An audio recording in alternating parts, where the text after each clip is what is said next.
Oke, ketemu lagi bersama saya Covino dalam channel saya Go Tutorial. Teman-teman semua, kita akan membahas materi fisika tentang impuls dan momentum.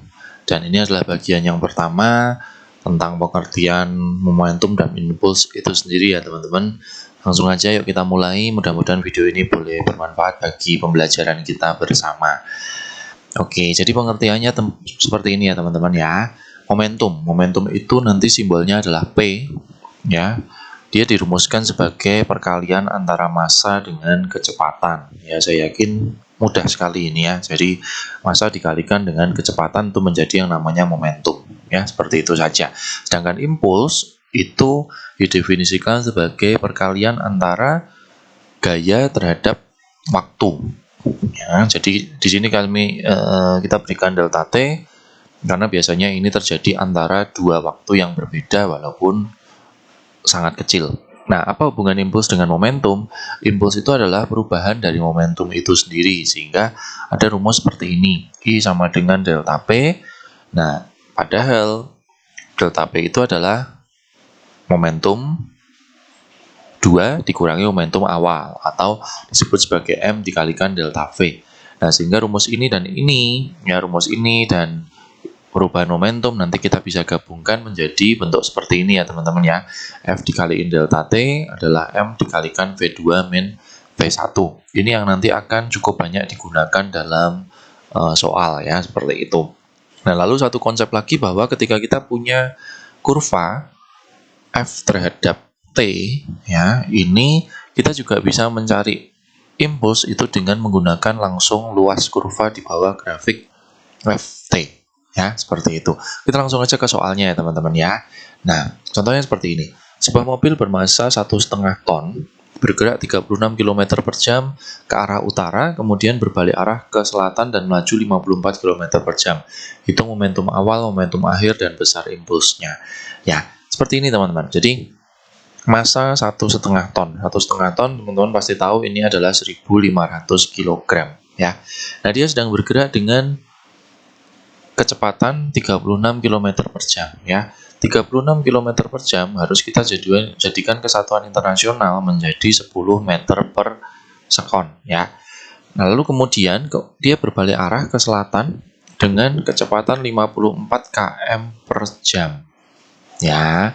Nah, karena ini berbalik arah, V ini harus kita gunakan tanda minus teman-teman ya. Jadi jangan lupa. Jadi ini juga kita ubah menjadi meter per sekon menjadi min 15 meter per sekon. Pertanyaannya adalah momentum awalnya berapa, momentum akhirnya berapa, dan besar impulsnya. Momentum kita tadi langsung gunakan dengan rumus M kali V. Ya, ini V1 ya. Jadi 1500 dikalikan 10, ketemulah 15.000 ya. Satuannya kilogram meter per sekon. Sedangkan V2-nya M dikalikan V2. 1500 dikalikan dengan min 15, maka nanti kita bisa temukan sebagai min 22.500 kg meter per sekon ya, seperti itu. Nah, sedangkan kalau ditanyain impuls, tadi impuls itu adalah perubahan momentum, sehingga bisa kita hitung sebagai P2 dikurangi P1. Artinya min 22.500 dikurangi 15.000, ketemu min 37.500 kilogram meter per sekon ya. Mudah sekali ya teman-teman ya, ini konsep impuls dan momentum dari awal sekali. Kita lanjut ke contoh berikutnya teman-teman. Seperti ini. Bola 0,2 kg dilempar mendatar dengan laju 25 meter per sekon, kemudian dipukul dengan gaya 4.800 Newton. Akibatnya laju bola menjadi 35 meter per sekon dalam arah berlawanan ya. Oke, itu momentum awal dan momentum akhir serta berapa lama bola bersentuhan dengan pemukul. Oke, kita jabarkan dulu teman-teman sama dengan tadi ya. Masanya 0,2 kg, V1-nya 25 meter per sekon.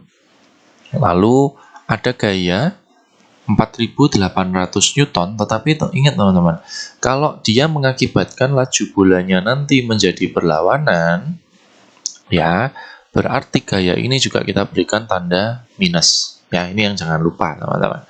Nah, lalu kita gunakan rumus yang tadi.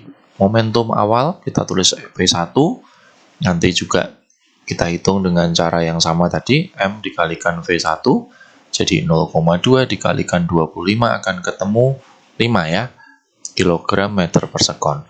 Lalu kalau V2-nya kita tulis sebagai M dikalikan V2, M-nya 0,2, V-nya min 35, akan ketemu min 7 kilogram meter per sekon. Ini momentum awal dan akhir. Lalu pertanyaannya, berapa lama bola bersentuhan dengan pemukul? Nah, ini kita bisa gunakan rumus tadi, I sebagai delta P. I itu kan rumusnya F dikalikan T ya teman-teman ya. Nah, delta P itu P2 dikurangi P1. Kita masukkan di sini. F-nya min 4800 dikalikan T, P2-nya min 7, min 5. Sehingga T-nya nanti akan ketemu min 7 dikurangi 5 jadi min 12 per 4800 min ya. Sehingga ini akan ketemu kira-kira 1 per 400 sekon. Seperti itu ya. Atau kalau kita jadikan milisekon dikalikan 1000, ini kira-kira 2,5 milisekon ya. Jadi kecil sekali waktunya ya. Oke, ini contoh yang masih mirip. Kemudian teman-teman, contoh soal yang ketiga. Seekor gajah bermassa 1600 kg berlari 2 meter per sekon.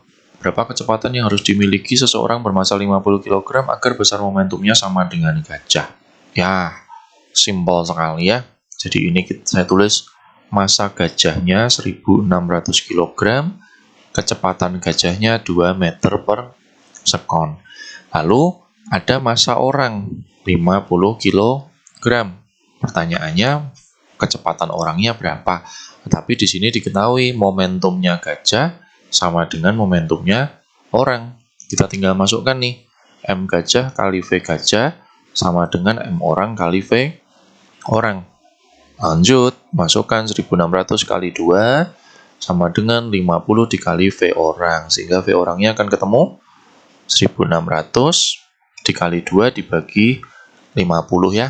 Nanti teman-teman langsung bisa hitung, ini ketemu 64 meter per sekon. Seperti itu. Jadi orangnya harus punya kecepatan 64 meter per sekon supaya momentumnya sama dengan momentumnya gajah. Seperti itu. Oke, next teman-teman ya, ke soal yang keempat. Bola tenis bermassa 50 gram bergerak ke arah Nia dengan kelajuan 10 meter per sekon, dan setelah menyentuh raket Nia selama 10 milisekon, bola berbalik dengan kelajuan 14 meter per sekon. Hitung gaya yang dikerjakan raket. Sama persis dengan tadi teman-teman, hanya yang dicari gayanya.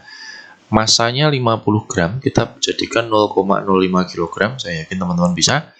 Lalu, anggap aja V1-nya 10 meter per sekon, lalu ada T 10 milisekon ya. 10 milisekon itu adalah 10 per 1000 teman-teman sekon, atau 0,01 sekon.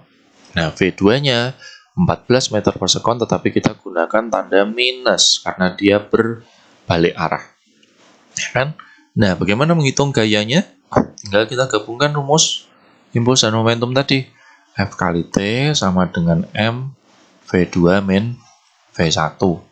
F-nya dicari, T-nya 0,01, M-nya 0,05 dikalikan V2-nya min 14 min 10. Sehingga kalau kita mencari F adalah 0,05 dikalikan min 14 min 10 itu kita dapat min 24 ya teman-teman ya. Dibagi dengan 0,01. Maka nanti akan ketemu min 120 Newton. Nah, kenapa F ini tandanya berlawanan? Artinya gaya itu dikerjakan berlawanan arah ya. Jadi saya tulis berlawanan arah mula seperti itu ya. Ya, ini sudah ada keterangan bahwa dia berbalik arah ya teman-teman.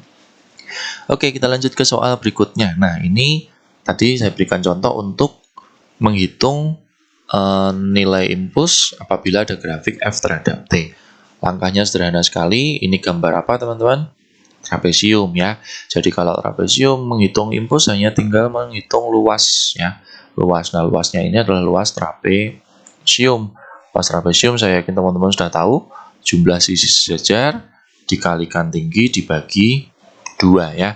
Nah, sisi sejajarnya ini ya teman-teman ya. Ini ya. Nah, ini berarti sisi sejajarnya adalah 0,4 ditambah 0,2 dikalikan tingginya ini. Tingginya berapa? 40 ya, dibagi 2. Berarti ketemu 0,6 dikali 40 dibagi 2. Maka ketemu berapa ini? 24 dibagi 2, 12 kg meter per sekon. Ya, simpel banget ya teman-teman ya. Jadi untuk kalau ada kurva F terhadap T, kita menghitung impuls, tinggal mencari luasnya. Ya, seperti itu. Oke, itu konsep tentang impuls dan momentum sederhana sekali, dan mudah-mudahan ini menjadi tutorial yang baik bagi kita, terutama untuk teman-teman yang mempelajari materi ini di sekolah. Terima kasih sudah menonton. Jangan lupa subscribe channel saya di Go Tutorial, dan juga like dan juga share apabila video ini bermanfaat. Sampai jumpa lagi di video-video yang akan datang. Terima kasih teman-teman semua.